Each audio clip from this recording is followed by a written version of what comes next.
Shalom. Shalom. Shalom, Rabbi. Voici une partie des breveteurs de la Côte d'Ivoire. Et nous saluons tous nos pères, tous les Juifs, nous saluons tout Israël. Baruch Hashem, Shalom. Shalom. Shalom, Rabbi. Voici une partie des breveteurs de la Côte d'Ivoire. Et nous saluons tous nos pères, tous les Juifs, nous saluons tout Israël. Baruch Hashem, Shalom. Shalom. Shalom, Rabbi. Voici une partie des breveteurs de la Côte d'Ivoire. Et nous saluons tous nos pères, tous les Juifs, nous saluons tout Israël. Baruch Hashem, Shalom. Shalom. Shalom, Rabbi. Voici une partie des breveteurs de la Côte d'Ivoire. Et nous saluons tous nos pères, tous les Juifs, nous saluons tout Israël. Baruch Hashem, Shalom. Shalom. Shalom, Rabbi.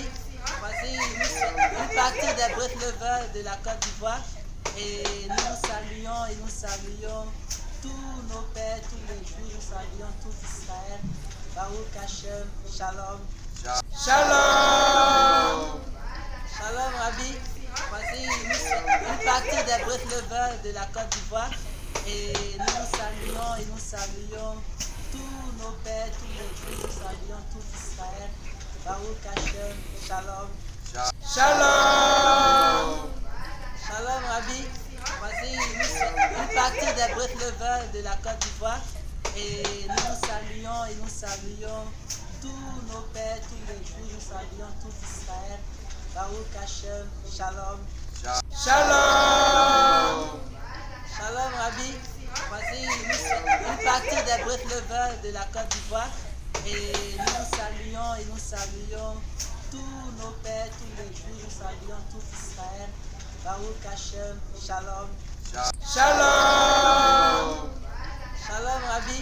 Voici une partie des breveteurs de la Côte d'Ivoire. Et nous saluons tous nos pères, tous les Juifs, nous saluons tout Israël. Baruch Hashem.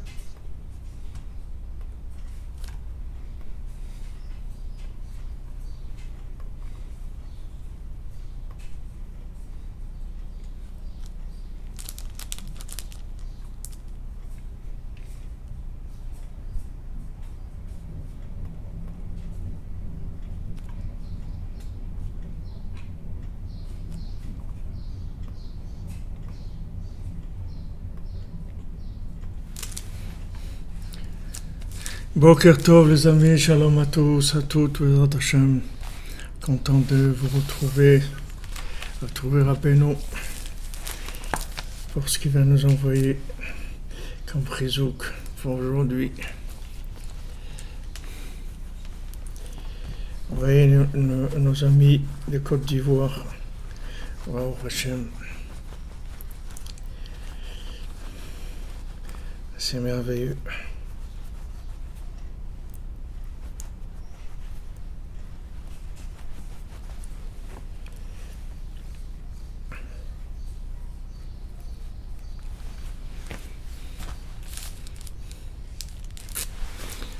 Alors, Bezrat Hashem, on fait le cours pour toutes les Yoshuot, pour toutes les délivrances de tous ceux qui ont besoin de Refoua, de Parnassa, de Zivugim, de Simcha Traim, de joie de vivre, de confiance en eux, de confiance dans le Tzaddik, de confiance dans Hashem, et particulièrement pour le Rav Besançon Israël Yitzhak Ben Fortuneux, David Ben Mesoda Cohen, Laura Alia Esther Chava Batraya Daniel, Olivier Fenichel, Raphaël Ben Kamuna Malka, Daniel Ben Emily Darmon, Rochama Bat Esther, Sandrine Bat Janine Bat Eglantine, Marion Myriam Bat Véronique, Zachary Shlomo Ben Shirad, Bora Kochava Bat Elisheva Bat Sheva, Deborah Bat Corina Yala, Léa Anna Bat Mesoda, Léa Bat Chana, Oraïda Bat Rivka, Laura Bat Jacqueline, Liora Bat Lisa Esther, Shaili Bat Sarah, Fabien Ben Suzanne, Sophie Bat Nadine, Sacha Ben Sophie,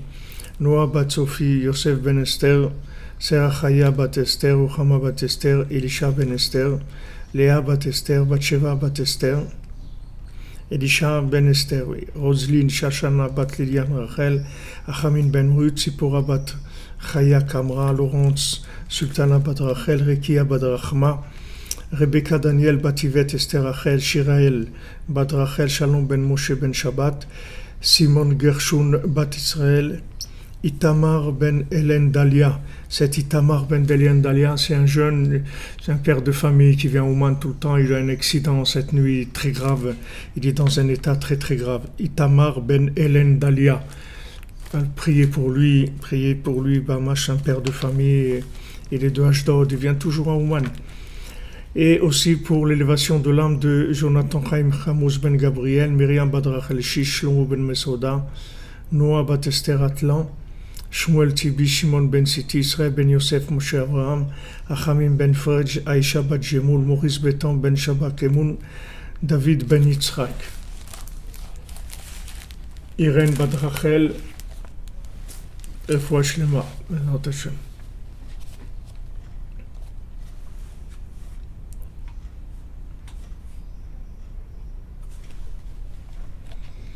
Merci pour votre participation à la prière pour tous les malades, Bezrat Hashem. Comme on disait hier que c'est entre nos mains, c'est-à-dire on a la possibilité d'adoucir la rigueur complètement du monde. Yitzhak ben Estreya, Kol HaYeshuot, Bezrat Hashem. Alors hier on a vu que quand on voyait notre ami, notre cher ami, notre ami qui nous est cher, qu'on n'a pas vu depuis longtemps, alors on fait une bracha, une bénédiction de Shechianu.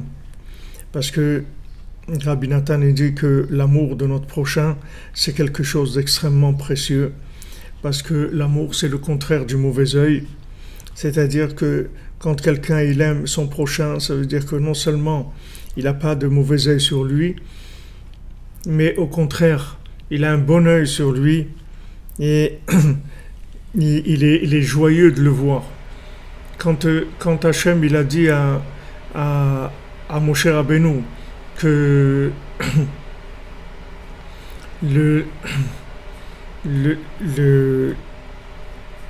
Moshe Rabbeinu il bégayait, donc il a dit ça comme prétexte à Hachem. Il a dit voilà, moi je peux pas aller m'en occuper parce que tu comprends, je bégaye. Vous voulez le nom, que je vous donne le nom, il s'appelle Itamar ben Hélène Dalia.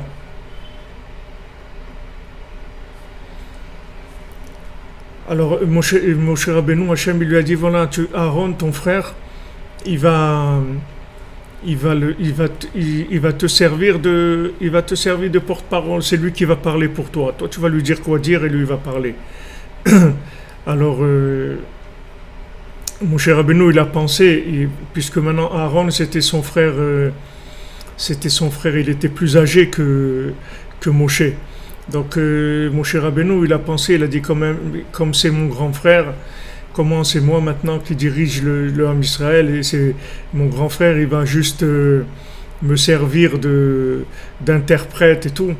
Alors Hachem lui a dit regarde, justement, le voilà, il vient avec le sourire, il vient t'accueillir et il est tellement joyeux de te voir.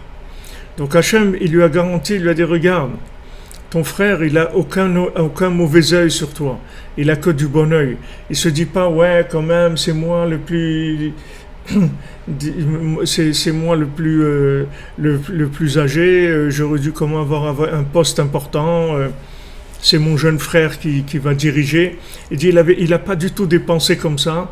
Il n'a pas du tout ça. Il n'a pas du tout ça en tête. C'est quelqu'un qui est pas du tout dans ce problème-là. Donc tu peux y aller. Il est joyeux de te voir. Et justement, regarde, il vient avec le sourire et il est très heureux. Il est très heureux de faire ça pour toi. V'zeh yakar meod. Et c'est quelque chose de très précieux parce que grâce à ça on peut se souvenir d'Hachem, c'est-à-dire on peut attirer la mémoire du monde à venir. Donc vous voyez que en fait ce qui manque, Ce qui manque aux gens pour se connecter à l'autre monde, c'est d'être aimé, c'est tout. C'est d'être aimé, c'est tout. C'est tout ce qu'ils ont besoin. C'est-à-dire l'amour que quelqu'un ressent de l'autre, ça le connecte à l'infini. Donc il n'y a pas à venir dire ouais, celui-là il est pas bien. Ok, il est pas bien, alors aime-le. Aime-le s'il est pas bien. Tu veux qu'il soit bien, tu veux qu'il arrête de faire l'idiot, alors aime-le. Quand tu vas l'aimer, ça va le collecter à l'infini. En fait, quand tu l'aimes, c'est comme si tu le prenais et tu le connectais à l'infini. C'est la même chose, c'est-à-dire tu le fais echad, tu le prends, tu le connectes. Comme le Baal Shem Tov, il a dit à ce papa qui était malheureux parce que son fils s'était éloigné des chemins de la Torah. Alors le Baal Shem Tov, il lui a dit, il faut que tu l'aimes plus. Tu l'aimes pas assez, c'est tout. Alors les amis, les éducateurs et les parents, et les amis et les conjoints, et les patrons et les employés et les copains, sachez que les gens qui vous entourent, ils sont loin d'Hachem. S'ils sont loin d'Hachem, c'est parce que vous les aimez pas assez, c'est tout. C'est tout. C'est ça la réponse. Donc il faut se mettre au travail, il faut y aller. Il faut commencer à mettre en place un système de voir dans l'autre le positif. Et si on ne le voit pas, d'y croire comme si on le voyait. Dire c'est impossible que cette personne-là, elle n'ait pas quelque chose de bien. C'est moi qui me trompe. C'est-à-dire, c'est pas possible. D'abord, s'il est vivant, c'est qu'il a quelque chose de bien en lui. Parce que si quelqu'un n'avait pas du bien en lui, il ne serait pas vivant. Avec quoi il va vivre? Avec quoi il va vivre? Regardez, enlevez le fruit. Prenez un fruit. Prenez une banane. Prenez une orange. Épluchez la banane. Épluchez l'orange. Et laissez la clipa, l'écorce, l'épluchure, laissez-la quelques heures ou quelques jours et vous allez voir qu'est-ce qu'elle va devenir. Pourtant voilà, c'est la même, j'ai rien fait. J'ai pris une orange, je l'ai épluchée proprement et tout. La peau de l'orange est tellement belle, elle est magnifique.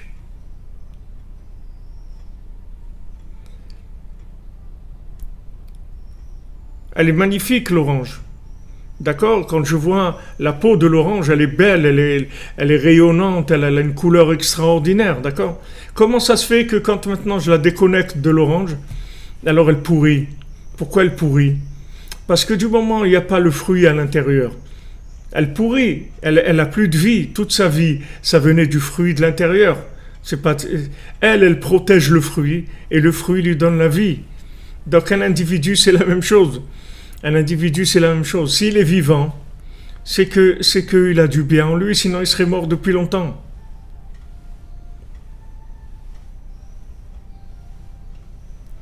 Il serait mort depuis longtemps. Donc s'il est vivant, ça veut dire que, comme vous dites, Colette Amazon, il a le souffle divin en lui, puisqu'il est vivant.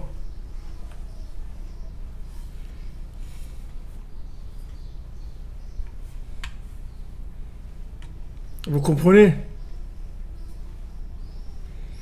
Alors maintenant vous demandez, et qu'est-ce que c'est? Qu'est-ce que ça veut dire aimer? Qu'est-ce que ça veut dire aimer? Vous demandez c'est quoi aimer? Ça se manifeste comment qu'on aime quelqu'un? C'est quoi? Ça veut dire quoi aimer quelqu'un? Comment ça se voit que j'aime quelqu'un?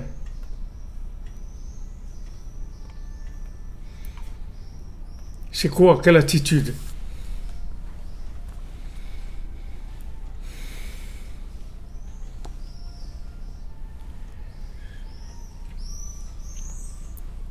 Et il a aimé l'autre. Ça veut dire que on est convaincu qu'il y a du bien en lui. D'accord? On est convaincu qu'il y a du bien. Du moment où on est convaincu qu'il y a du bien, alors on le cherche, on le trouve pas, mais on est convaincu qu'il y a du bien. Du moment où on est convaincu qu'il y a du bien, alors on a un rapport avec la personne qui a un rapport d'union. C'est-à-dire on est echad avec lui, c'est-à-dire on fait un avec lui. On fait un avec lui, du fait que maintenant on voit qu'il a du bien en lui. Et si on ne le voit pas, alors on y croit. Comme c'est écrit pour Elisha. Elisha, le Navi Elisha, qui était l'élève de Eliyahu Navi, du prophète Eliyahu. Elisha, il est arrivé dans un endroit et il y avait des petits-enfants qui volaient de l'eau, c'est-à-dire ils empoisonnaient l'eau du village, du puits, du village pour aller chercher de l'eau dans un autre village et la vendre. Il se fait de l'argent comme ça. Alors Elisha, il est arrivé, il les a regardés, ils étaient une quarantaine, de son regard, il les a tués à tous. Alors maintenant, du ciel, on lui a dit, pourquoi tu as fait ça? Il a dit, j'ai vu que c'était des voyous, qu'ils n'avaient rien de bien en eux. Alors ils lui ont dit, mais c'est pas suffisant. C'est pas avec ça, c'est pas un alibi ça. Si tu n'as rien vu de bien, alors rentre du bien en eux. Rentre du bien en eux. Rentre du bien dans la personne. Dis, cette personne-là, elle est bien. Considère-la comme quelqu'un de bien. Et tu vas voir qu'en la considérant comme quelqu'un de bien, elle va devenir bien. Donc le bien, il s'unit avec le bien. Quand il y a du bien, il s'unit avec le bien. Dès qu'on voit du bien, il y a une tendance à aimer. C'est quelque chose qui est instinctif. Quand on voit le bien, on aime. On aime. Vous voyez, quand vous ne connaissez pas personne, vous n'allez pas...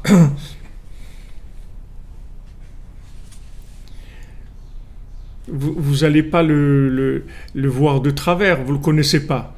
Donc en général, quand on ne connaît pas quelqu'un, on accrédite comme étant quelqu'un quelqu'un de bien. Et des fois, on a tout de suite un mauvais œil sur quelqu'un, même si on ne le connaît pas. Alors il faut corriger tout de suite l'esprit, dire pourquoi je le regarde de travers, qu'est-ce qu'il y a? Qu'est-ce qu'il y a? C'est quelqu'un de bien, et pourquoi je le regarde de travers? Il a ses qualités. Pourquoi je suis en train de le regarder de travers? J'ai pas le droit de le regarder de travers. Alors maintenant, cette personne, si elle se sent aimée, si elle se sent... vous voyez ces films-là où quelqu'un rentre dans un village où il connaît personne, il rentre dans le café du village et dès qu'il rentre, vous voyez des regards comme ça, tout le monde le regarde bizarrement avec un... Alors la personne, elle se sent pas bien, elle a envie de se sauver, elle a envie de complètement s'enterrer, comprenez?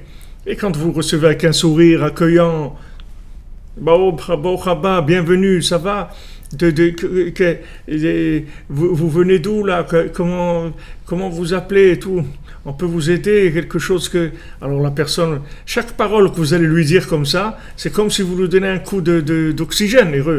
La personne, elle revit, elle commence à se sentir bien. Alors que si maintenant vous regardez comme ça, tout le monde regarde de travers, la personne, elle a envie de se sauver. Elle a envie de se sauver, elle a envie de disparaître. Donc, il y a des gens qui demandent, j'ai souvent des questions, pourquoi mon conjoint il est loin d'Hachem? Pourquoi mes enfants ils sont loin d'Hachem? Pourquoi mes parents ils sont loin d'Hachem? Pourquoi mes amis ils sont loin d'Hachem? Pourquoi ma famille elle est loin d'Hachem? Pourquoi mon frère il est loin? Parce que tu l'aimes pas assez, c'est tout. La réponse elle n'est pas difficile. La réponse n'est pas difficile. C'est tout. Et Rav Israël Ber au dessert, il disait, à la Vachalom, il disait que il était prêt à donner toute sa vie, et tout ce qu'il avait dans ce monde, toute sa vie entière, uniquement pour faire tchouva à quelqu'un, ramener quelqu'un vers Hachem, ou bien uniquement lui donner une pensée de repentir. Pour donner une pensée de repentir à quelqu'un, il était prêt à donner sa vie entière avec tout ce qu'il avait dans ce monde. Sa vie entière, c'est-à-dire il était prêt à mourir pour que quelqu'un ait à un moment une pensée de repentir. Regardez comment L'amour, qu'est-ce que c'est? L'amour, qu'est-ce que c'est? C'est de savoir qu'un individu est tellement précieux aux yeux d'Hachem. Il est tellement précieux aux yeux d'Hachem. Les Sfarim, ils nous disent, Avraham Ben Amlachman, il dit, tu sais quel est le plus grand plaisir d'Hachem? Quel est le plaisir infini? Parce qu'Hachem, quand il a du plaisir, c'est de l'infini. C'est une notion infinie de plaisir. Quel est son plus grand plaisir? Le plus grand plaisir d'Hachem, c'est de pouvoir donner à une de ses créatures le bien qu'il veut lui donner. C'est ça le plus grand plaisir. Alors quand la personne, elle est dans une situation où elle ne peut pas recevoir, comme on a dit hier, qu'il y a tous ces anges accusateurs qui utilisent la nature, qui utilisent les lois naturelles pour essayer de bloquer les colis qui doivent arriver à quelqu'un, pour lui bloquer sa réussite. De la même manière, vous voyez, quand des gens ils mettent l'œil à quelqu'un d'autre, alors ils peuvent lui bloquer sa vie, ils peuvent le bloquer, que la personne elle n'arrive pas à faire ce qu'elle a à faire, alors que la personne elle doit se marier, elle doit avoir des enfants, elle doit avoir une maison, et il y a tellement de mauvais œil sur elle qu'elle n'arrive pas à avoir ce qu'elle doit avoir. Elle n'arrive pas à vivre, tout simplement, elle n'arrive pas à se développer, elle reste complètement paralysée par rapport à ce qu'elle doit avoir dans sa vie. Alors ce mauvais œil-là de ces anges-là, il utilise toutes les lois naturelles pour essayer de bloquer quelqu'un. Alors maintenant, Hachem, il a de la peine, parce qu'Hachem, tout son plaisir, c'est de pouvoir nous donner et qu'on soit heureux. C'est ça son plaisir. Betsaratam lotsar. Quand on n'est pas bien, c'est lui qui est pas bien. Quand nous on n'est pas bien, c'est Hachem qui est pas bien. Hachem, il a beaucoup plus de peine quand on est dans une situation difficile que nous-mêmes. Parce que nous, on vit la chose avec un niveau de conscience comme on la vit.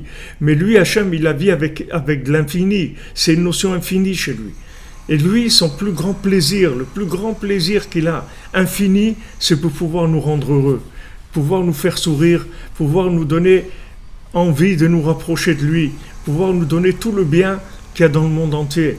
Comme Rabbi Nachman, il dit, je voudrais vous donner tout le bien qu'il y a dans le monde entier. Je voudrais vous donner toute la richesse du monde, toutes les plus belles maisons du monde, tout ce qu'il y a de mieux au monde, pour crever les yeux du Satan, pour que le Satan il sache que je peux vous donner ce qu'il y a de mieux au monde. Mais il a dit, je ne le fais pas. Il a donné une raison pour laquelle il ne s'occupait pas de ça, il s'occupait autre chose. Mais Rabbi Nachman, il veut nous donner tout ce qu'il y a de mieux au monde. C'est ça qu'il veut.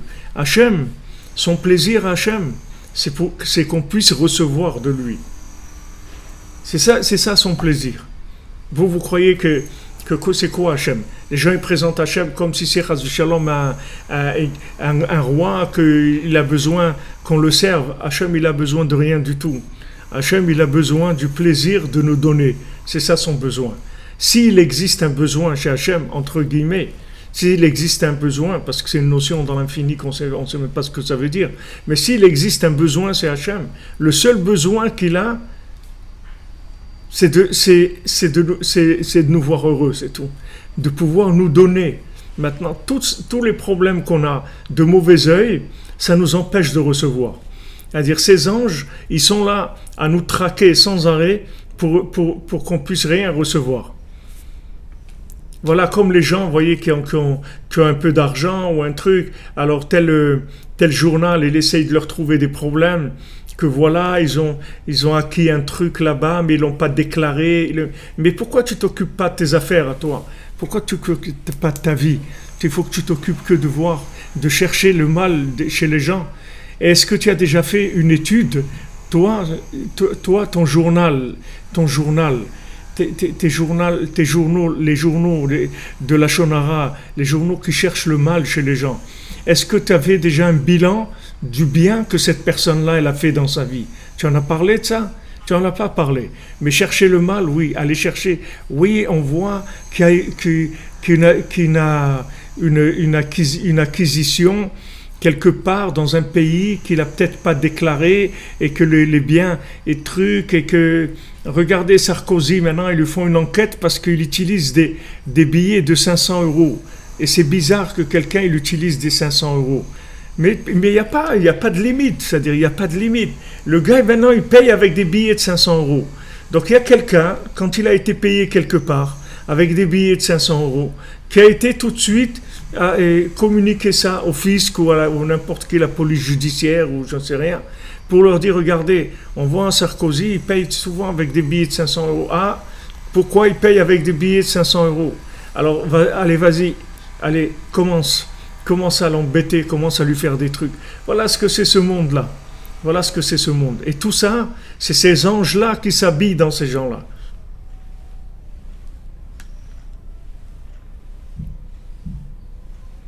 Vous comprenez? C'est le bon œil, il n'y a pas plus grand que ça. La Mishnah dit, il n'y a pas plus grand. Tovaïn, il n'y a pas plus grand que ça. Le bon œil, il n'y a pas plus grand que ça. Allez chercher le mal chez chacun.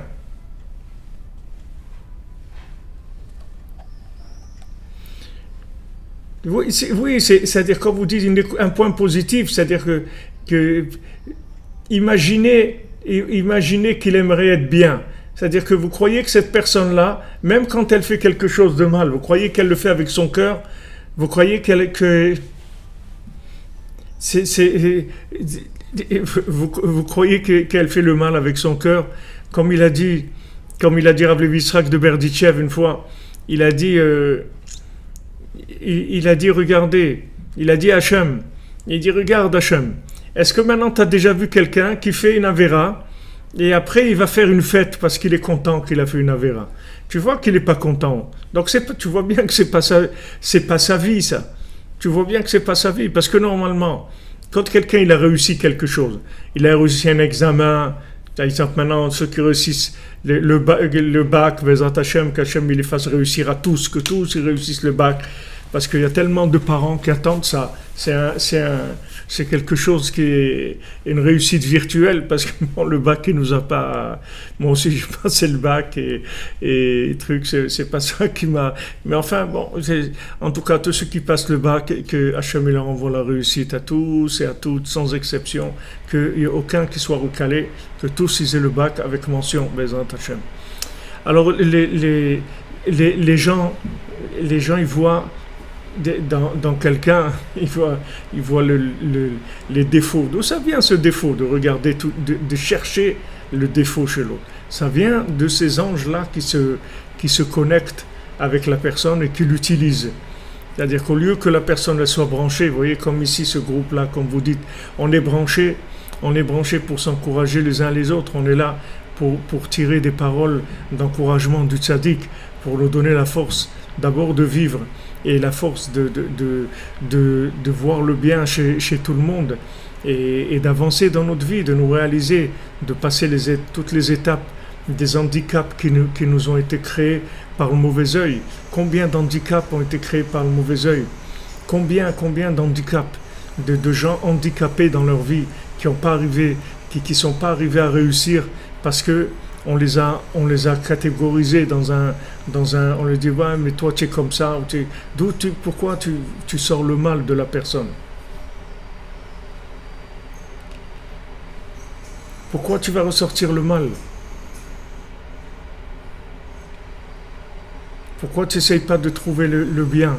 Pourquoi tu tournes pas tout le temps ta vision des choses? Quand tu vois maintenant que ton œil il va vers un angle, un regard qui va juger négativement ou qui donne un résultat négatif, il faut tout de suite changer, parce que notre regard il est extrêmement important, puisque Rabbi Nachman il dit qu'avec notre regard on va connecter la personne à l'autre monde. Vous vous rendez compte qu'est-ce que ça veut dire? C'est-à-dire qu'il y a une capacité de connexion par le regard. Maintenant, il y a des gens, ils font des films de science-fiction. Mais regardez, ça, c'est pas de la fiction, ça, c'est de la réalité. Il faudrait que les gens ils fassent un film qui s'appelle Azamra, et que ce film-là, on montre comment quelqu'un, il connecte les gens avec sa vue positive. Il arrive à connecter des gens. Et vous voyez quelqu'un qui est comme ça, qui n'est pas connecté, qui a une vie comme ça, très médiocre, et qui n'a pas tellement de joie ni rien. Et cette personne vient, le rencontre, et elle le regarde avec un œil positif. Et son œil positif, vous voyez qu'il élimine toutes les clipotes qu'il y a autour de lui. Vous voyez que cette personne-là, d'un coup, elle se met à se débloquer. Vous voyez, elle sort de sa carapace. Vous voyez que tous les blocages, ils s'enlèvent. Vous voyez que son esprit s'ouvre. Vous voyez son cœur qui s'ouvre. Vous voyez ça, c'est plus que de la fiction. Tous les films de fiction, ils ne montrent pas des choses comme ça. Et la réalité, elle dépasse de loin la fiction. Seulement, le problème, c'est d'avoir la émouna. D'avoir la émouna dans le tzaddik. Bien sûr, quand vous dites, de quoi tu te mêles, quand vous dites c'est un exercice difficile. Bien sûr que c'est un exercice difficile, mais il faut commencer de l'entraînement. Je vous dis, il faut faire de l'entraînement. Vous faites un moment de votre journée, vous commencez par un quart d'heure par jour, où vous interdisez de voir du négatif. Et dès que ça vient, tac, vous retournez. Vous retournez, même si maintenant... Pour l'instant, c'est pas construit, ça n'a pas d'importance. Ça n'a pas d'importance. Ça n'a pas d'importance. Vous voyez par exemple quelqu'un qui est saoul, il marche un peu comme ça. Alors d'un côté, vous allez tout de suite avoir envie de dire, regarde celui-là, il n'a pas honte, il boit beaucoup, truc. Mais tout de suite, dès que ça vient ça, vous tournez. Vous dites, le pauvre, les problèmes qu'il doit avoir pour aller boire et tout, il a besoin sûrement d'oublier des choses parce qu'il souffre beaucoup. Qu'Hachem il lui donne la réussite et qu'il le sorte de sa souffrance, comme ça il n'aura plus besoin de boire. C'est tout, ça suffit. Avec ça, vous l'avez sorti, la personne. Avec ça, vous l'avez sorti. Rabbi Nachman il dit que du moment où tu l'as regardé positivement, tu l'as connecté à l'infini. Donc il nous dit que c'est tellement important de voir le bien, et parce qu'on aime le bien naturellement. Donc ici, quand Rabbi Nathan il nous dit, en aimant l'autre, on le connecte à l'infini, ça veut dire qu'une fois qu'on a vu le bien et qu'on s'est d'abord abstenu de regarder le mal, et on a tourné la situation. C'est des exercices. Une fois que vous allez faire ces exercices quelques dizaines de fois, vous allez vous habituer. Parce qu'en fait, les situations de ce monde, elles se répètent, elles se ressemblent à peu près toutes. Il n'y a pas des choses qui sont tellement nouvelles dans le fonctionnement du social des individus. Donc, il y a des fois des gens, ils sont désagréables, ils n'ont pas dit bonjour. Alors tout de suite, vous allez dire, ouais, celui-là, ton compte, il m'a même pas dit bon. Non, tout de suite, il faut tourner. Il a dû avoir un problème ce matin, un truc qui lui a fait de la peine. Peut-être quelqu'un, il lui a fait un affront, ou il a perdu quelque chose, ou il a perdu ses clés, ou il a perdu un truc, et il n'est pas bien, il a entendu une mauvaise nouvelle et tout. Alors ça lui a pris la tête complètement, il est passé à côté de moi, il ne m'a même pas vu. Vous voyez, c'est un exercice, il faut s'habituer. Il n'y a pas beaucoup de cas de figure. Vous pouvez les analyser, vous verrez qu'il n'y a pas beaucoup de cas de figure. En fin de compte, il y en a quelques dizaines, c'est tout. Il n'y a pas énorme. À peu près toutes les situations, c'est les mêmes. Il y a de la violence, il y a de la haine, il y a du mépris, il y a des... C'est à peu près toutes les situations, elles sont déjà... On les connaît. Il faut juste commencer un entraînement, à regarder, à tourner la chose. Dès que vous voyez, vous tournez. Maintenant, si vous voyez quelque chose, vous n'arrivez pas à tourner, alors vous devez le faire après, tranquillement. Essayez de chercher comment on peut tourner cette chose-là de façon positive. Comment on peut retourner cette chose-là de façon positive? Vous cherchez, vous allez trouver. Parce que Rabbeinu, il dit, il faut chercher jusqu'à ce que tu trouves. Il faut chercher, tu dois chercher jusqu'à ce que tu te trouves. Parce qu'il dit que c'est impossible que quelqu'un de vivant, il n'a pas un point positif. C'est impossible. Impossible. Donc maintenant, au maximum, pour l'instant, tu es en stand-by, tu n'as pas trouvé le point positif, tu dis en tout cas, je suis sûr qu'il a quelque chose de bien, qu'il a fait ça pour une bonne raison. Maintenant, je ne comprends pas pourquoi il a fait, mais il a dû sûrement avoir une bonne raison de le faire. Donc, on voit, c'est ce qui fait Yaakov Avinu, et Rivka, quand Yosef il commence à raconter ses rêves, ça a l'air d'un truc très, très orgueilleux, très planeur, très, très visionnaire, comme ça, de dire voilà, vous allez tous vous prosterner à moi et tout. C'est quoi ce truc-là? Mais c'est écrit voilà, Aviv, Shamar et Adavar. Yaakov, il a mis ça de côté, il a dit, bon, on verra ce qui va sortir de ça. Mais ses frères, non, ils ont tout de suite eu le mauvais œil. Quoi, c'est quoi celui-là? Encore ces histoires-là, ces rêves, ces trucs, mais c'est quoi ce truc-là? Et peut-être c'est toi qui as rien compris. Et peut-être toi qui es en train de juger, peut-être que tu n'as rien compris. Peut-être devant toi, tu as le Mashiach, tu n'as rien compris du tout. Tu n'as rien compris du tout. Peut-être c'est toi qui n'as rien compris. Comme ils ont parlé sur Rabbi Nachman et ils continuent, c'est quoi les contes de Rabbi Nachman, soi-disant des histoires et tout. Mais ils ne savent pas que c'est la racine de la Torah, c'est la chose la plus élevée de révélation, d'enseignement qui existe dans le monde. La Torah la plus enlevée, les plus grands secrets qui ont jamais été révélés dans le monde, c'est les contes de Rabbi Nachman. Et les gens ils sont moqués de ça, et il y en a qui continuent à se moquer de ça. Pourquoi ils se moquent de ça? Parce que c'est quelque chose ils n'arrivent pas à se connecter dans le côté positif. Si maintenant ils acceptaient les paroles de Rabbi Nachman, comment il se présente, alors tout le monde aurait pris ses enseignements et le monde il aurait été délivré depuis longtemps. C'est pour ça que nous on est là. On essaye le maximum ensemble de diffuser, d'aider. Voilà, nos amis en Afrique, vous voyez, déjà trois endroits, 3 centres où ils font le Tikkun HaKlali, ils font la Hitbodedut, ils font Chatzot, ils s'attachent à Rabbi Nachman, voilà combien ils m'envoient des messages, ils veulent venir à Ouman. Vous voyez, cette diffusion-là, c'est ça qui va réparer le monde, parce que le tzaddik, il a le bon œil. Le tzaddik, il a le bon œil. Et vous vous souvenez, on avait dit il y a quelques jours que Moshe Rabbeinu, quand il est rentré en Eretz Israël, en fait, il devait rentrer en Eretz Israël, il n'est pas rentré, mais Hachem il lui a dit, tu vas regarder, tu vas mettre ton bon regard, ton regard d'amour, tu vas le mettre sur la terre d'Israël, avec ça, tu vas connecter, et c'est ça la solution avec laquelle ils vont arriver à la délivrance finale. Alors, on voit quand il y a eu le déluge, où est-ce qu'il n'y a pas eu le déluge dans le monde, dans l'Eretz Israël? Il n'y a pas eu le déluge. Parce que le mauvais œil des anges, il ne peut pas attaquer l'endroit. C'est un endroit qui est chouchouté par Hachem. C'est un endroit, il dit, ça c'est mon chouchou. J'ai le droit, non? Ok, tout le monde, il est dans le jugement, mais cet endroit-là, il n'est pas dans le jugement. Ça, c'est mon chouchou. Donc, il n'y a pas de déluge. Le déluge, il touche pas du tout Eretz Israël. Eretz Israël, il n'y a pas eu le déluge. Et aussi, les poissons, sous la mer, ils ne sont pas morts. Vous ne voyez pas que c'est pas écrit que Noach, il a pris un aquarium avec lui dans l'arche de Noé. Il n'y a pas écrit qu'il a pris un aquarium pour sauver les poissons, pour prendre avec lui des dauphins, des requins, des mulets, des carpes, ces trucs. Il n'a pas pris des poissons. Pourquoi il n'a pas pris des poissons? Parce que les poissons, ils ont pas le mauvais œil, il peut pas les attaquer. C'est pour ça que les poissons, ils se multiplient beaucoup, parce qu'ils ont une bénédiction. Ils sont bénis.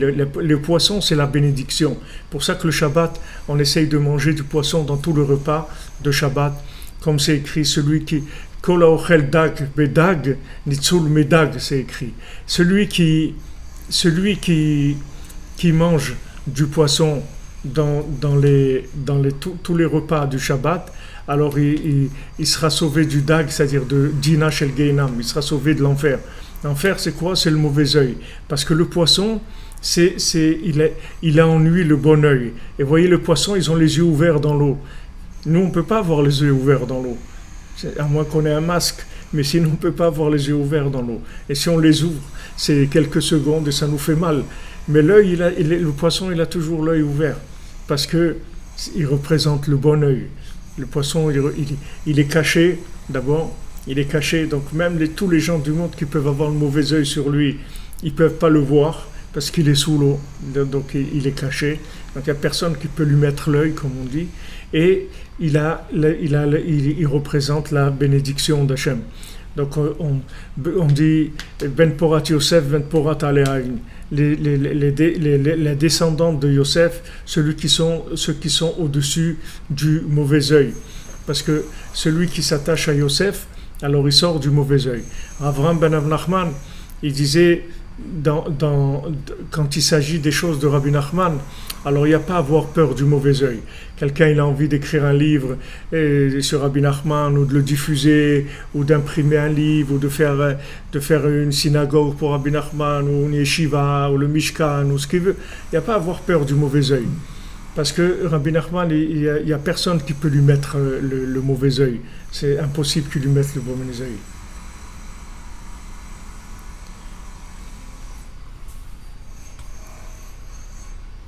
David Frajboud, d'où viennent ces anges? Pourquoi Hachem permet qu'ils existent? Je vous ai expliqué pourquoi. Parce que ce monde-là, c'est un monde où il y a tzedaka et mishpat, il y a un côté de justice dans le monde. C'est pas la fête au village que tout le monde fait n'importe quoi et va recevoir un salaire. On est obligé un minimum de faire semblant que c'est sérieux. Au moins faire semblant, un minimum. Mais ces anges-là, ils sont là ils viennent des tribunaux qui sont en haut. C'est-à-dire que c'est le jugement pour que le bien et le mal soient différents, et que celui qui a choisi le bien, il a un salaire. Celui qui a choisi le mal, il doit passer par des réparations. C'est la justice, le principe de la justice. S'il n'y avait pas la justice dans le monde, s'il n'y avait pas de la justice, comment vous voulez que le monde y fonctionne? Même matériellement, même socialement, si il n'y a pas de justice, chacun il va faire, c'est les plus forts qui vont gagner. Ils vont frapper les autres, ils vont leur enlever tout ce qu'ils ont, et c'est tout. Il faut de la justice pour que le monde y fonctionne. C'est une des mitzvot des Bnei Noach aussi, d'avoir des tribunaux pour la justice. Il y a besoin de la justice. Mais cette justice-là, c'est uniquement un vêtement. C'est pas l'intérieur de la personne. C'est-à-dire, c'est pas l'attitude, si vous voulez, qui révèle la profondeur de l'individu. L'individu, même s'il a fauté, ça touche en rien ce qu'il est. Ça touche en rien son identité. La faute, c'est une erreur. Mais lui, ça ne lui change rien dans ce qu'il est. C'est pas parce qu'il a fauté qu'il est quelqu'un d'autre. Qu'il est pas bien. Des gens pas bien, ça n'existe pas. Il y a des gens qui font des choses pas bien. Mais des gens pas bien, ça n'existe pas. Comme c'est écrit dans la Gemara elle dit dans Brachot, c'est écrit Yitamu Chataim Minaretz, que les fautes disparaissent du monde, pas les fauteurs. La Gemara elle dit les fautes, parce que des fauteurs ça n'existe pas, des fauteurs professionnels ça n'existe pas, des gens qui aiment le mal ça n'existe pas. C'est des gens qui se trompent, c'est tout. Mais c'est pas des gens qui sont mauvais. Parce qu'un être mauvais, c'est une insulte que vous faites à Dieu. Dieu ne crée pas des choses mauvaises. Il n'y a rien de mauvais. Même si vous voyez le serpent qui tue des gens, etc. Mais ce serpent, il n'était pas mauvais. Il a fait des choses qui l'ont amené maintenant à devoir vivre comme ça pour faire sortir le bien qui est en lui. Mais lui, il n'est pas mauvais. Il n'y a rien de mauvais en essence. L'essence du mal, ça n'existe pas. Le mal, c'est toujours quelque chose d'extérieur. Donc il n'y a pas de... On ne peut pas dire que quelqu'un n'est pas bien. On peut dire que quelqu'un il a fait quelque chose de pas bien. Mais lui, il est bien. Déjà, quand vous faites ça, vous avez déjà résolu 80% du problème. Quand vous dites uniquement ça c'est déjà une clé générale. Pour toutes les situations, vous allez voir quelque chose de pas bien. Parce que en général, les gens, ils font, comme on dit, de ne pas jeter le bébé avec l'eau du bain. Ou de ne pas jeter l'eau du bain avec le bébé plutôt. Alors, les gens en général, quand ils voient quelqu'un qui fait quelque chose de pas bien, une fois, deux fois, trois fois, alors il le catalogue comme quelqu'un de pas bien. Et ça, c'est une erreur. C'est pas vrai. Hachem ne crée pas des individus qui sont pas bien. C'est quelqu'un qui a fait une erreur, mais lui, il est bien. Il n'a pas un problème. Ah, pourquoi il fait quelque chose de pas bien? Tu verras. Le jour où tu verras le développement du film, tu comprendras pourquoi il a fait cette chose-là. Mais lui, il est bien. Il n'y a pas de rapport avec cette chose. Du tout. L'homme, le bien qu'il y a dans l'homme, il n'a aucun rapport avec le mal. Rabbi Nachman le dit. Aucun rapport. Le mal, c'est complètement étranger à l'homme. C'est uniquement parce qu'il se trouve dans des situations qui le mettent tellement à l'envers qu'il fait des choses pas bien. Mais c'est pas lui qui est pas bien. Lui, il est bien.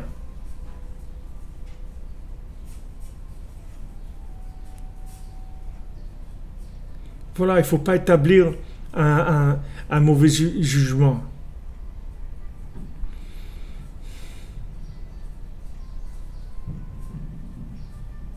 Voilà, exactement. Les anges mauvais, ils cherchent parce qu'ils sont jaloux. Ils sont jaloux de l'homme. Ils sont jaloux de cet amour qu'Hachem il nous porte. Comment Hachem il nous aime. Comment Hachem il veut qu'on soit heureux, qu'on réussisse notre passage sur terre. Hachem, c'est son plus grand plaisir, c'est ça. Et eux, ils sont jaloux. Alors Rabbi Nathan, il dit non. Il dit, mais quand tu vois ton prochain, et tu es joyeux de le voir, parce que tu l'aimes, c'est quelque chose de très précieux, parce que grâce à ça, on peut se rappeler qu'il y a un autre monde qui est entièrement bien. Donc on fait la bénédiction de Shehechianu.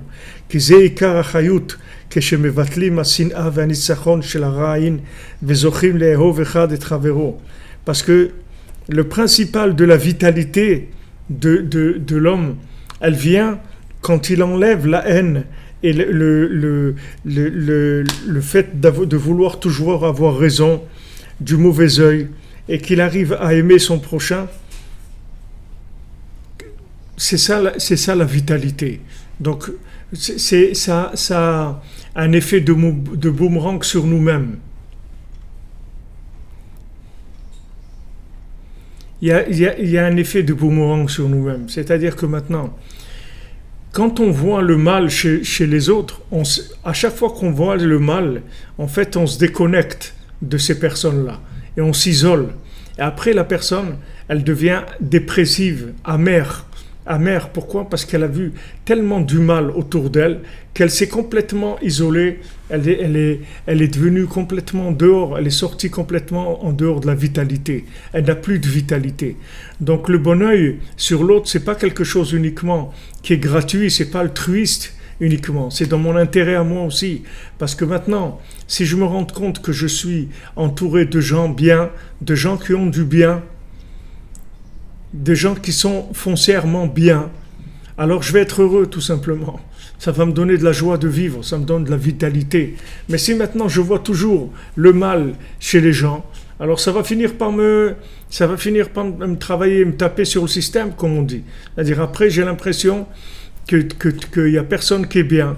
Et après je peux parler avec personne, et après je m'isole, et voilà, je commence à être complètement pris par des démons.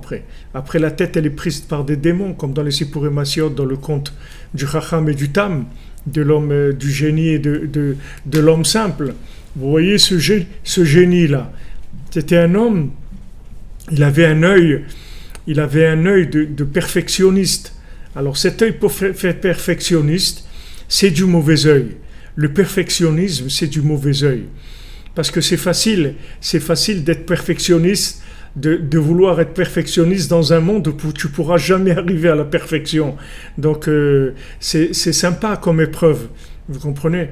Quand les gens ils ont un œil perfectionniste, alors ils sont tranquilles, parce que tout le monde va échouer devant eux. Il n'y a personne qui va tenir devant eux. C'est normal, la perfection, ça n'existe pas dans ce monde. Donc c'est pas la peine le perfectionnisme, il faut le jeter parce que c'est quelque chose qui n'est pas de ce monde. On en parlera dans l'autre monde, mais ici il n'y a pas de perfectionnisme. La perfection, ça n'existe pas. Donc les gens qui cherchent la perfection, c'est des gens qui se détruisent. Ici il faut de la souplesse.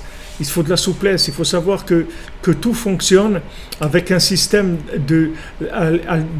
alternatif. Il y a le jour, il y a la nuit, il y a le haut, il y a le bas, il y a la tristesse, il y a la joie, il y a les réussites, il y a l'échec, il y a le rapprochement, il y a l'éloignement. Tout marche comme ça dans le monde. Il y a pas ici, il n'y a pas de continuité. La continuité, c'est quand dans l'autre monde, c'est tout.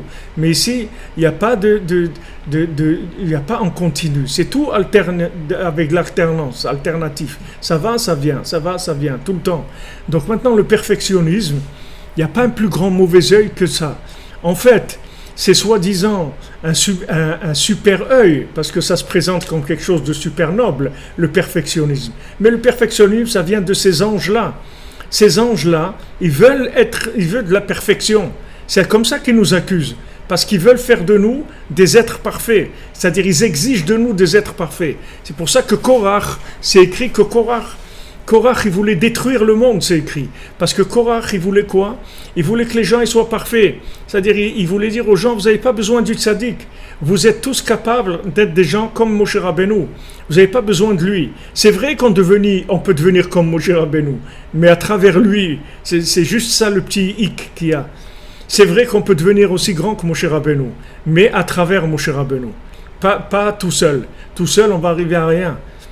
Tout seul, on va arriver à rien, parce que regardez dans quel problème on est, chacun individuellement, les difficultés qu'on a. Des accumulations de difficultés de génération en génération depuis le premier homme. Donc où on va arriver? Alors soi-disant, on nous fait passer un super examen qui a l'air le top. Le top, voilà le top, voilà, si vous avez réussi cet examen, alors vous êtes considéré comme quelqu'un de parfait et tout. Alors tout le monde est attiré par ça. C'est normal qu'on est attiré par la perfection, le perfectionnisme, parce que nous on vient de l'autre monde, donc on connaît la perfection. Notre âme, elle sait ce que c'est la perfection. Donc maintenant on vient, on nous fait, c'est cruel, c'est injuste et cruel de faire ça, parce que nous on vient d'un monde où il y avait la perfection, dans un monde qui est idéal, et on nous a mis dans ce monde-là, parce que dans ce monde-là on a du travail à faire, justement du tri à faire entre le bien et le mal. Et maintenant on veut nous piéger avec du perfectionnisme. Le perfectionnisme, c'est la plus grande clipa qui existe dans le monde. Le perfectionnisme. Il n'y a pas une plus grande clipa que le perfectionnisme. C'est une clipa, c'est quelque chose qui fait tomber les gens, qui détruit les gens. Combien de gens ils se sont détruits, il dit Rabbi Nathan, avec leur vérité. Ils voulaient de la vérité parfaite. Non, mais moi je veux faire bien. Il n'y a pas de problème, c'est bien de vouloir faire bien, mais il faut savoir te contenter de faire mal aussi, ou de mal faire plutôt. C'est bien de vouloir faire bien, c'est tout à ton honneur de vouloir être parfait. Mais seulement, il faut avoir le deuxième côté, il faut que tu te contentes d'une chose qui n'est pas parfaite du tout. C'est bien de vouloir avoir un conjoint parfait et d'être soi-même un conjoint parfait. C'est bien, mais il faut se contenter de ce qu'il y a. Il faut se contenter du menu du jour. Le menu du jour, la soupe, c'est celle-là, c'est tout. C'est celle-là la soupe, on la mange comme elle est. C'est celle-là la soupe. Il y a pas. C'est vrai qu'on veut du bien, on veut le bien parfait, mais on se contente des choses les plus médiocres qu'il y a dans le monde. C'est ça la grandeur c'est ça la grandeur de l'homme. C'est ça sa grandeur, c'est là où il dépasse les anges. Parce que les anges, ils ont un seul pied. Les anges, ils n'ont pas deux pieds. Les anges, ils ont un seul pied. Parce qu'ils connaissent que la perfection, c'est tout. Ils connaissent que en avant. Mais nous, on a deux pieds. Droite, gauche. Droite, gauche. La droite, c'est le pied qui avance, qui réussit. Et le gauche, c'est le pied qui freine, qui est gauche, comme on dit. Il est gauche, ça veut dire il est pas parfait. Il est toujours plus faible. Le côté gauche, il est plus faible. C'est pour ça qu'on met les tefilines sur le bras gauche. C'est le côté qui est faible. C'est là où on renforce, on met de l'énergie sur le côté gauche. Donc on a ce côté ambivalent. On veut faire le bien, mais on doit se contenter de la soupe comme elle est. On doit se contenter de ce qu'on est. Alors ce génie dans le Sipurim Maasiot, lui, il a un niveau d'œil de perfectionniste qui n'existe pas. C'est-à-dire que dans le monde, il a un œil qui est plus parfait et plus perfectionniste que tous les gens sur Terre. Il n'y a personne. C'est-à-dire que maintenant, quelqu'un, il lui demande de faire une bague, par exemple. Lui, c'est un orfèvre, un bijoutier de très très haut niveau, un artiste de très haut niveau. Donc quelqu'un vient et lui dit, voilà, il lui amène une bague, il lui dit, je veux que tu me fasses la même que celle-là. Alors il lui fait la bague. Il lui fait la bague. Et la personne, elle vient, elle dit magnifique, c'est extraordinaire, mais quelle merveille, quelle réussite, je ne sais pas comment vous remercier, c'est un travail merveilleux. Et lui, qu'est-ce qu'il dit? Il dit, mais lui, il dit, regarde, eux, il n'a rien vu. Il y a un petit défaut dans cette bague, que si j'étais dans l'endroit où il y a les plus grands spécialistes du monde, ils auraient vu qu'il y a un petit défaut. Mais lui, comme c'est pas un grand connaisseur, il n'a pas vu ce défaut. Au lieu que le gars il prenne le compliment et qu'il dise voilà, bon Hachem, j'ai réussi, il est content et le client est content et tout. Non, ça il en parle même pas. Lui, il va directement dans le perfectionnisme qui est au-dessus de la réalité humaine. Au-dessus, c'est-à-dire il veut le parfait du parfait du parfait. C'est-à-dire il vit qu'avec ça. Donc qu'est-ce qu'il fait? Il est cassé en permanence. Après, il s'isole, il peut plus parler avec les gens. On voit là-bas qu'il peut plus parler avec personne.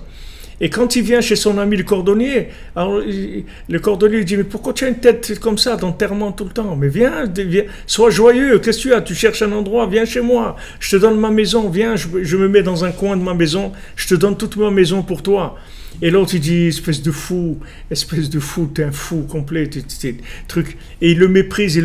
Mais maintenant lui il tombe, ce génie-là, avec son œil soi-disant perfectionniste, il tombe, jusqu'à qu'il tombe dans des démons.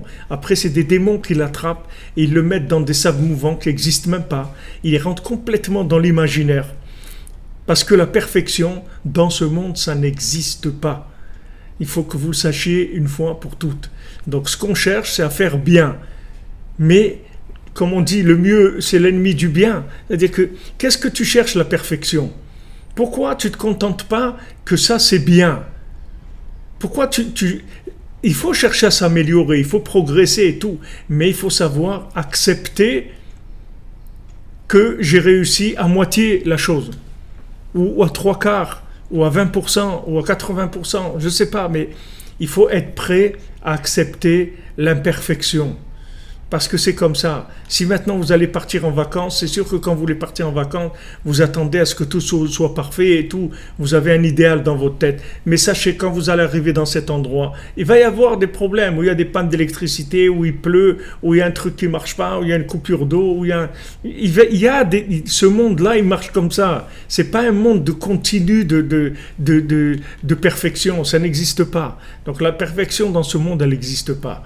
Donc si on cherche à voir des individus parfaits, alors on a qu'à nous d'abord les parfaire avec notre regard, déjà pas les détruire avec notre regard, soi-disant au nom de la perfection. Alors il se présente soi-disant avec un regard d'une noblesse extraordinaire, parce que vous comprenez, moi ce que je veux c'est la perfection, donc c'est très noble, mais sachez que le Satan il utilise la perfection pour détruire les gens. Il utilise la perfection pour amener les gens, pour les mettre par terre complètement. Les mettre par terre complètement. Et à l'époque de Rabbi Nathan, il y avait un monsieur qui était un monsieur d'un très haut niveau spirituel, qui était tout le temps à la synagogue, et qui jeûnait toute la semaine, et qui étudiait jour et nuit, etc. Un monsieur de très haut niveau. Et un jour, il a eu faim, et il a mangé le hérouf, c'est-à-dire on met un repas à la synagogue pour que ce repas-là, il serve à toute la communauté, pour qu'ils puissent porter le Shabbat dans le coin où ils sont, grâce à cette association qu'ils ont fait dans ce repas. Et à un moment, une semaine, il a eu faim et il n'a pas pu résister. Il a mangé ce repas-là, qui était le petit repas de la communauté qu'on mettait de côté, qui devait être là tout le temps. Maintenant, au lieu de se reprendre et de dire bon, je vais aller en chercher un à la maison, je vais le remplacer, etc. Bon, j'ai pas tenu, mais quand même ça fait des années que je tiens. C'est pas pour une fois. Non, il s'est cassé. Et quand il s'est cassé, il a commencé à tomber, jusqu'à qu'il a abandonné le judaïsme complètement. D'où ça a commencé? C'est parce qu'il était perfectionniste. Il se laissait pas le droit à l'erreur. Tu as le droit à l'erreur. L'erreur est humaine. C'est humain l'erreur. De mal faire, c'est humain. Tu as une super recette de cuisine, tu as raté, c'est humain. Tu as tout fait pour que ça marche et ça n'a pas marché. C'est humain.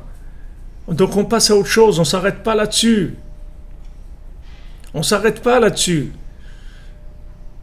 Alors le Yetzer Hara, il veut nous faire visionner la perfection. Et des fois même, Rabbi Nathan il dit que des fois, le Satan, il est tellement rusé qu'il laisse une personne s'habituer à la perfection dans quelque chose. Vous voyez, il aide, par exemple, la personne, elle se lève à Chatzot tous les soirs, sans réveil, sans rien. Tac, tac, tous les soirs. Et à un moment, tac, il le fait que pendant quelques jours, il n'arrive pas à se lever. Et maintenant, il a tellement monté comme on dit, il a tellement monté de niveau que la personne, elle ne peut plus accepter cette faiblesse d'elle-même. Parce qu'elle était habituée à quelque chose de parfait. Pour elle, ça roule, c'est normal. Qu'est-ce qui est normal? Il n'y a rien de normal. Tous les jours, c'est un cadeau d'Hachem. Non, pour elle, ça y est, elle est arrivée.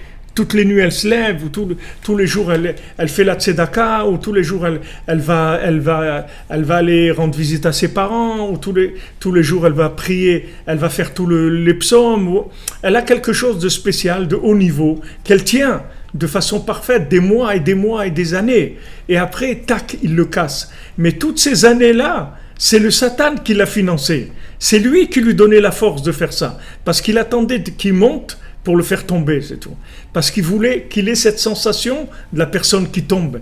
Et comme il sait que c'est un perfectionniste et qu'il ne supporte pas de tomber, alors ça y est, il a terminé. Avec ça, il a terminé.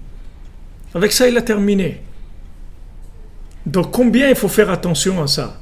Combien il faut faire attention à ce que même quand on a le mérite d'être, comme on dit, dans une vitesse de croisière, dans des choses, de savoir que c'est quelque chose qui est un cadeau d'Hachem et que c'est pas obligé que ça soit comme ça, que ça peut être différent.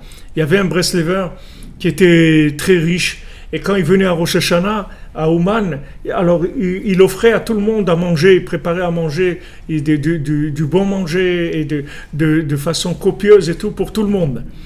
Et après il est devenu pauvre, il a perdu sa richesse. Et quand il était devenu pauvre, alors il venait à Rosh Hashanah et il était comme ça, il était assis, il était un peu triste. Alors avant Ben Nachman, il est venu, il lui a dit « Pourquoi tu es triste ? Pourquoi tu es triste ?» Il dit « Baruch Hashem, l'épreuve de la richesse, tu l'as passée comme il faut, puisque tu as fait de la tzedaka avec ton argent. Maintenant, l'épreuve de la pauvreté, c'est d'être joyeux. Sois joyeux, ne te laisse pas aller.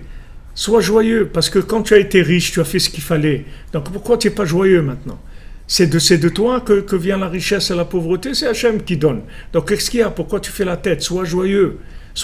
Donc nous, c'est exactement pareil. Quand dans les contes, dans les 7 mendiants, quand le roi dit à son fils, regarde, je vais te donner la royauté de mon vivant, mais je vois que tu vas perdre la royauté. Quand tu perds la royauté, reste joyeux. Parce que si tu n'es pas joyeux quand tu perds la royauté, ça veut dire que tu n'es pas un vrai roi. Tu n'es pas un vrai roi. Tu es quelqu'un qui cherche la royauté comme une réussite, c'est tout. Mais tu n'es pas un vrai roi. Un vrai roi, c'est quelqu'un qui est roi dans l'essentiel de lui-même, dans son essence même. Donc c'est pas s'il a une couronne ou s'il a une casquette une casquette Nike sur la tête, c'est pas ça qu'il change, qui va faire de lui un roi ou pas. Il est un roi. Donc maintenant, je suis convaincu que je suis quelqu'un de bien. Seulement, des fois, je réussis et des fois, j'échoue, c'est tout. Mais moi, je suis quelqu'un de bien. Ça ne change rien à ce que je suis. Et le perfectionnisme, il veut vous coller le fait que maintenant, vous n'avez pas réussi avec le fait que vous n'êtes pas bien. Il colle ces choses-là. Ça n'a rien à voir. Moi, je suis quelqu'un de bien. Pourquoi ? Parce que c'est Dieu qui m'a créé. Dieu, il crée que des choses bien. Donc moi, je suis quelqu'un de bien. Maintenant, il y a des fois où ça marche, il y a des fois où ça ne marche pas. Il y a des fois où je réussis, il y a des fois où j'échoue. Mais moi, je suis quelqu'un de bien. Et cette attitude, il faut l'avoir tout le temps. Tout le temps, cette attitude. C'est-à-dire que il faut, si vous voulez jouir de la réussite, en se disant c'est merveilleux, merci mon Dieu, mais il faut être prêt aussi à perdre. Il faut être prêt, il faut être un bon perdant. Il ne faut pas être qu'un bon gagnant. Comme les gens au poker ou au truc, ils sont là que pour gagner, c'est tout. Mais ils ne veulent pas perdre. S'ils perdent, c'est dangereux. Ils deviennent dangereux. Soit ils tombent ils se mettent à pleurer, soit dépression, soit ils deviennent violents, soit ils accusent les autres de tricher, n'importe quoi. Parce qu'ils ne supportent pas de perdre. L'homme, il est dans un système alternatif. On est dans un système alternatif. Il faut savoir, Baruch Hashem, que Hashem, il nous garde à tous, tous toujours dans la réussite, dans tous les domaines. Mais il faut être prêt à savoir que même si on n'arrive à rien faire, comme dit Rabbi Nachman, même si on n'arrive à rien faire, il faut savoir que ça ne change rien à la valeur qu'on a. Même si on ne fait rien, même si quelqu'un n'a rien à faire de sa journée, de positif, rien. Il a fait que des bêtises. Il a bu 25 bouteilles de bière aujourd'hui, voilà ce qu'il a fait. Qu'est-ce qu'il a fait? Il s'est levé à 8 heures, il a commencé à picoler jusqu'à 8 heures du soir, il a regardé des films, il a bu de la bière. Voilà ce qu'il a fait. Est-ce que maintenant ça change à quelque chose au fait qu'il est bien ou il n'est pas bien? Ça ne change rien du tout. Lui, il est bien.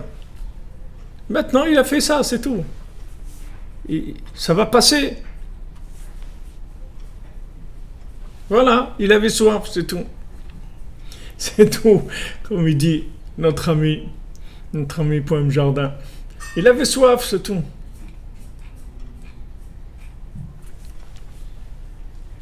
Vous comprenez? Donc il faut pas se laisser aller à ça.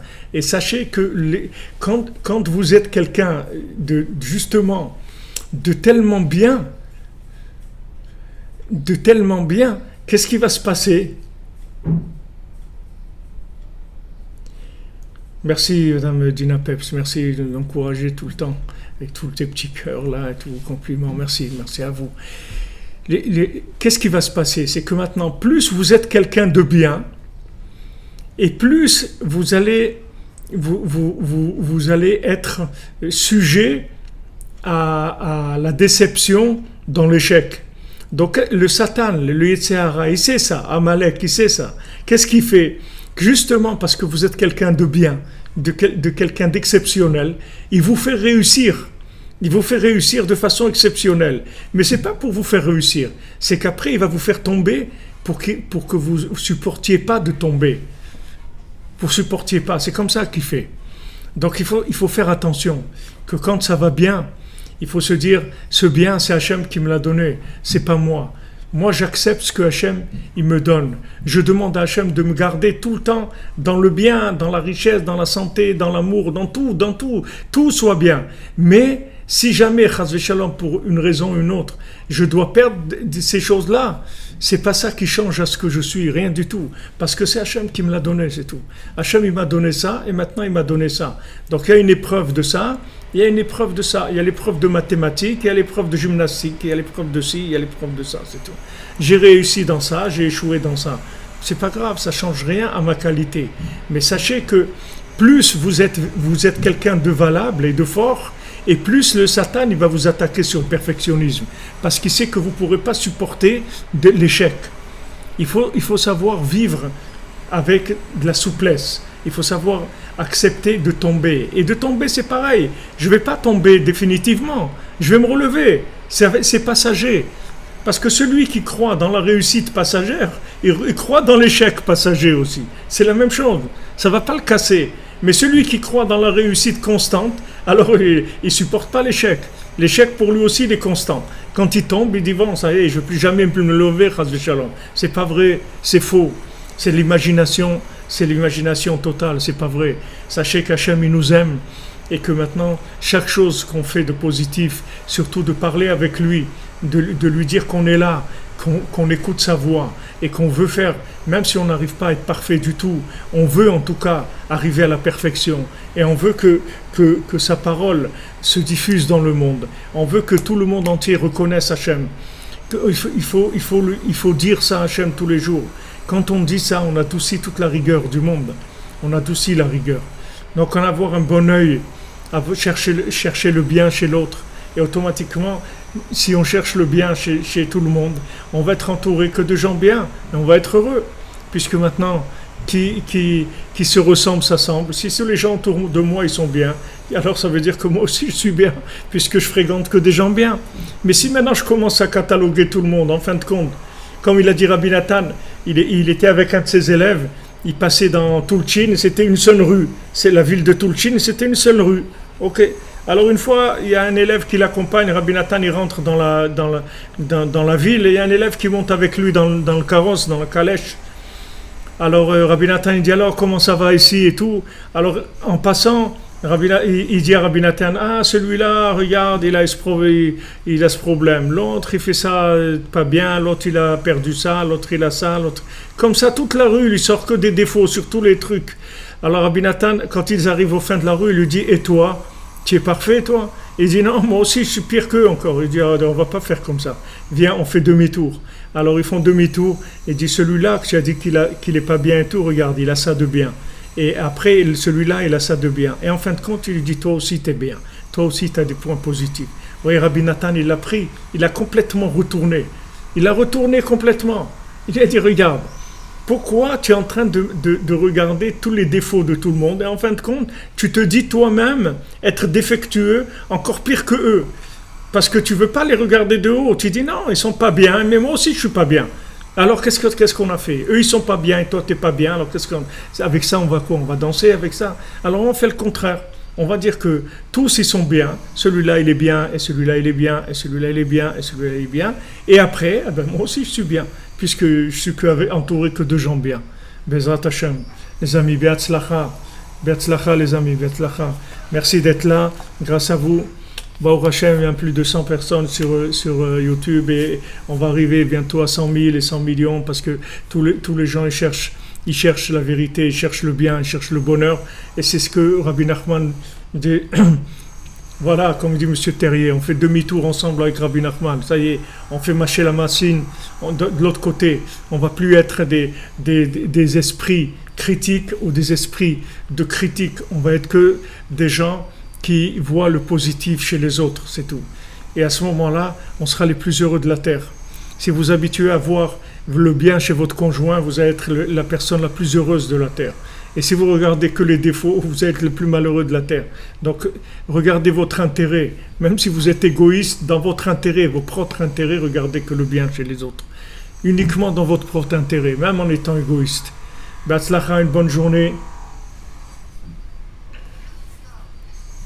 Ah, vous faites réviser les bacheliers. Be'atzlacha pour tous les bacheliers, pour ceux qui ont une réussite, tous ceux qui ont besoin de quoi que ce soit, qu'ils soient bénis par Rabbi Nachman, ici, voilà, à Ouman, que la bénédiction de Rabbi Nachman soit sur vous tous et vous toutes, et sur toute l'humanité, pour délivrer l'humanité du malheur, de la tristesse, de la maladie, de la pauvreté, de la solitude, de la haine, de la mésentente. Mais en Hachem, que de la réussite. Que de la réussite. Qu'on n'entende que des bonnes nouvelles, que tout le monde ici donne des annonces, que voilà, il a réussi ça, et qu'on n'entende que des bonnes nouvelles, Bezrat Hashem. Be'atzlacha, et on se retrouve, Bezrat Hashem, Veshuato, Kadod Hashem, demain pour parler ensemble de Rabbi Nachman, pour parler de nous, pour parler de vous, pour parler de tout le bien qu'il y a dans le monde. Et le bien qui nous attend, il est beaucoup, beaucoup plus grand que tout le bien qu'on peut voir aujourd'hui. Il y a un très grand bien qui arrive et qui nous attend, Bezrat Hashem. On est en train de le construire. Be'atzlacha. Merci de votre présence, merci de votre soutien, tous les gens qui nous aident par des paroles gentilles, par leurs commentaires, financièrement aussi, parce que ce monde-là, il est dans la matière aussi. Et on avance pour le Mishkan et j'espère vous donner de très bonnes nouvelles bientôt.